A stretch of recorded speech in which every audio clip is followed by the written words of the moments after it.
Hey guys, I'm going to tell you a story. We go back to the rampa days again. This is an old story, but I was thinking about it, and I thought you'd like to hear this story. You know now that Jerry Papper was the head of the rampas way back then. The second really in charge, one of the toughest guys I ever met, was a guy named Jimmy Emma. Brutal guy, brutal. I mean, when he had a fight with you, he crippled you. He just wanted to tear you apart. It was no joke, this guy. Real super fucking tough with his hands. There's a bunch of little stories about him, but back then, like I told you before, it was us, the Rampas, against the world. Fuck the country, fuck the cops, fuck the mafia. We didn't give a shit about nothing. It was us against the world. And we were always in trouble with the mafia at one time or another. We stood on New Utrecht Avenue and 79th Street, on Bath Avenue, two different places. And we were always in trouble with the mafia. It's a fight in somebody's club or this or that, always in trouble. When I got out of the Army and I was back with the Rampas, I was home one day, and Jimmy, Emma, and Papper were in fried tags on 79th Street, Utrecht Avenue. They came out. The lights, the street lights, seemed to be out. A good part of them, not all of them, but a good part of them was dark. It was dingy. And when they came out, they both went in different directions slightly, and they were kind of checking out what was going around, what was going on. Like I said, we always had problems, so we were on guard to certain things. All of a sudden, some guys went running at Jimmy Emma. Jimmy Emma didn't have a gun, and he took off, started running up 79th Street in between two parked cars, and there was the no parking sign, that big piece of metal sticking down with the sign up on top. And he ran right into it, smack into it. He didn't see it. It cracked him right in the face. He fell backwards. By that time, the hit guy was right on top of him, put the gun to his head and killed him. Papper was still running. A guy was chasing him, shooting at him. And some guy, a neighborhood guy, not a street guy, not one of the gang, he was driving a car. His passenger window was open, and he starts screaming to Papper, Jerry, jump in the fucking window. And that's what Jerry did. He ran, and he dove into this guy's fucking window. A car chased them, shooting all the way up the block, shot up the whole car. But they got away. Neither one of them got hit. I got there late, and there was a couple of girls we hung out with, and this girl, Diane, I think it was, came running to my car. Sammy, they just killed Jimmy, and the ambulance left. I think he's dead. They had a thing over his face, and they had him on a stretcher, and his arm was hanging out of the side. What happened with Pappy? I think he got away. Well, he did get away. And the next day, there was detectives looking for all the Rampas, and we were going to get picked up and brought to the police station. I got picked up at my house. When I finally got to the police station, there was 4, 5, 6 of the Rampas there. And I went into the pack of them. And I believe it was Billy Stagg. I'm not sure, but I think it was him who told me, bro, Papa put his name under a protection order. I said, he won't do that. He won't do that. And he's not cooperating if that's what he's thinking. He won't do that. None of that. The room to the detective's room, the door was cracked open slightly. And he said, Sammy, the order is right on the guy's desk. So they stood in front of me a little bit. I backed up. I put my back up against the door, opened it a little bit. They weren't in the room with us, and I snuck in. And sure enough, there was a paper on the guy's desk. I picked it up. It was a voluntary order for protection, and Papper signed it. So he signed in to have himself protected. Years later, I found out through a friend of mine, Tommy Day, who's a cop, says that he went straight to the fucking precinct and asked for protection. But let me get back to that day. The cops asked us questions, the detectives. None of us knew what the fuck was going on anyway, who did what. None of us were there. So they let us go. We went by Doc's Bar in Brooklyn, where we used to hang out. And we had a big meeting with the Rampers. And nobody wanted Papper as the boss anymore. If that's what he did, is signed this protection order. And we knew that. So I said, all right, I kind of agreed with it. Now, I was ranked about the third. There was Jerry Papper was the boss. Jimmy Emma was a beast. He was like number 2. And I think I was in rank about number 3, if you counted it that way. But they turned around and they said, Sammy, we want you to be the boss. I said, listen, I don't want to be the boss, bro. I don't even know if this is all true with Jerry. Well, I mean, I don't want to jump the gun with this. I don't want to do that. Bro, let's see what happens. Well, he was gone for 2, 3, 4 days. They did put him under protection somewhere. He didn't cooperate. I guess he told them what happened. I guess he didn't really know what the fuck, who did what anyway. But to save himself, he put himself under protective custody. And to us, it's not a rap move, but it's just, we don't do that.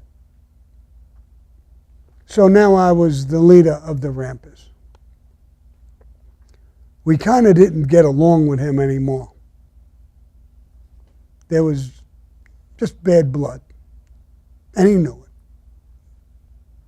Now, at this time, he was already hooked up with this guy, Dutchy, a maid guy in the Genovese family, and I was hooked up in the Colombo family with Shorty Spiro and Carmine Persico.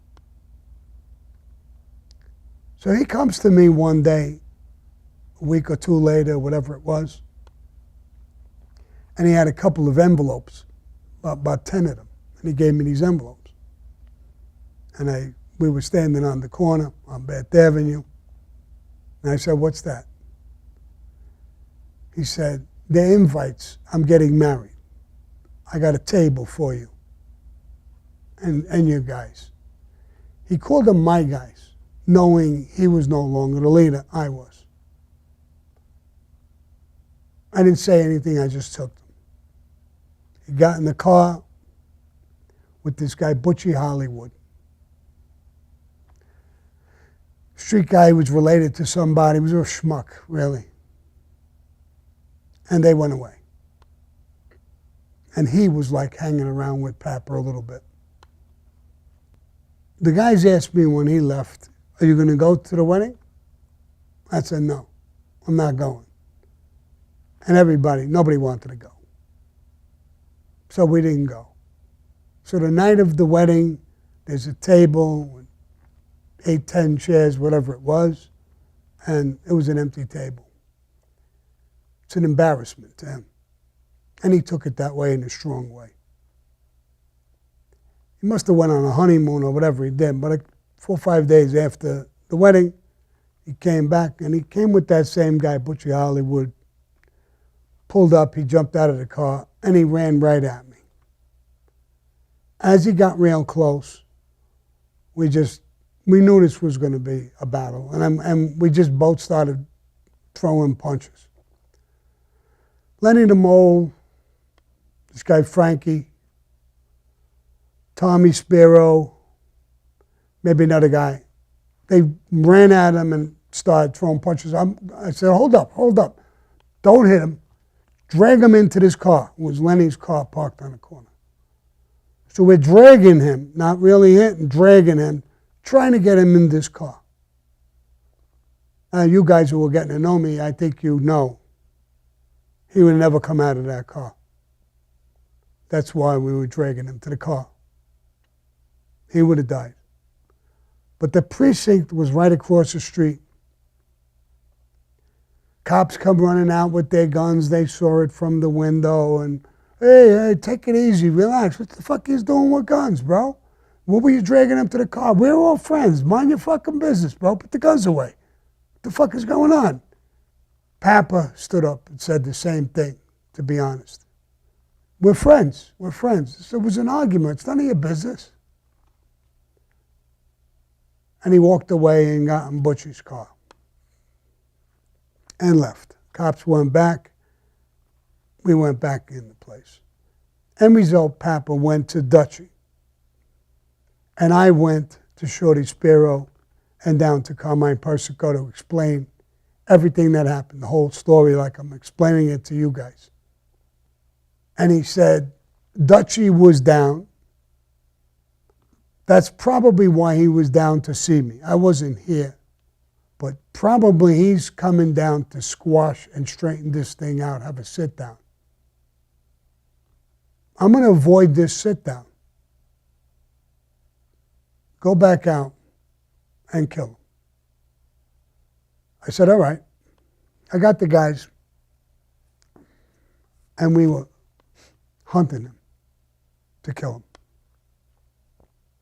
We never found him.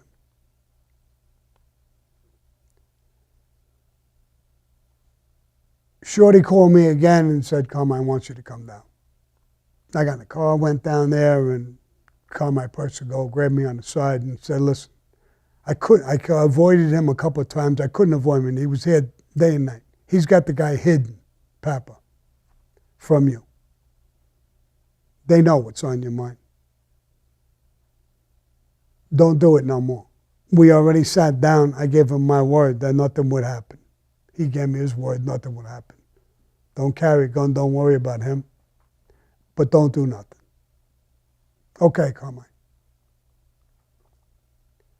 I didn't do anything from that point. Went back to the neighborhood, told the guys, we just got to go about our life. Let's not do anything with him. Not even an argument or a fight or nothing. We got an order. It's done. We live with that. He went on to become a made member in the Genovese family years later. And I became a made member, as you know, in the Gambino family. I was transferred from the Colombos to the Gambinos, and I got made. In July of 1980, Jerry Papper was killed in a restaurant on 66th Street and 14th Avenue in Brooklyn. Right around the corner was Dutchie's club. They had a pigeon coop on top of the roof where they used to fly pigeons. The order came from Chin Gigante. I don't know who the shooters were, but Jerry Papper was doing work off the record. Jerry Papper killed Shorty Spiro and Ralph Spiro. But that's a whole nother story. I'll talk about that some other time. He became a huge drug dealer. Flashy diamonds, mink coat. I think he half fucking lost his mind. But he was killing people off the record. And they had enough of him. And they killed him in that restaurant. The cops came around with pictures. They showed me a picture. Look at your old friend, Jerry Papper. They hit him with a shotgun in the head. Half of his head was gone, looking at the picture. I remember telling the cop, why the fuck would you show me that?